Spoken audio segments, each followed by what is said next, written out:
अपना मोहरत से काहे घबराए लगल। ए जा बोला ना कुछ कहबो ना कहने के राय लगल। अपना मोहरत से काहे घबराए लगल। देलू दिया बुताई काहे पगलू अनहरिया। सुनो दहरात उठे दादा कोमल के भितरिया दहरात उठे दादा कोमल के भितरिया। दवाई लिया निका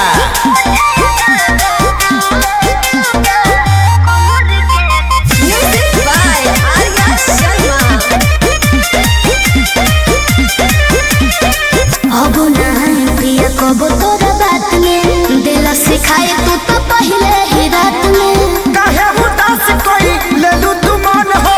तू हो रानी हम दिल के धड़कन हो। सब झूठ बोलता नहीं लोग। आजा अब नहीं पिया कबो तोरा बात में दिल सिखाए तू तो पहले ही रात में। काहे उदास कोई लेलू तू मन हो।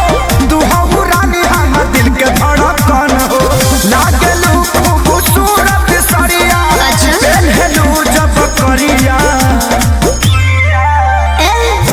दहरात उठे दादा कोमल के भितरिया दहरात उठे दादा कोमल के भितरिया।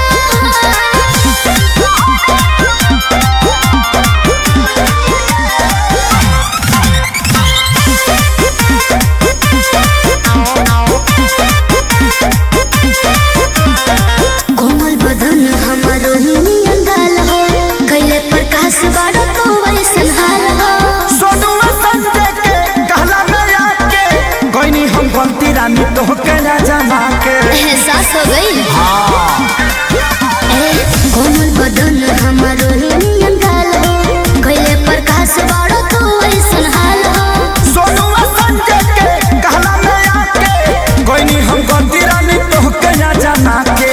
देखी ना जा दूरे से ले ले आ रहा है सदिया।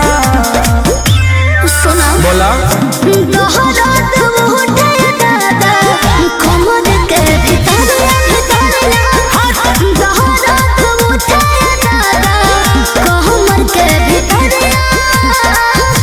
चोर धइले बकारी।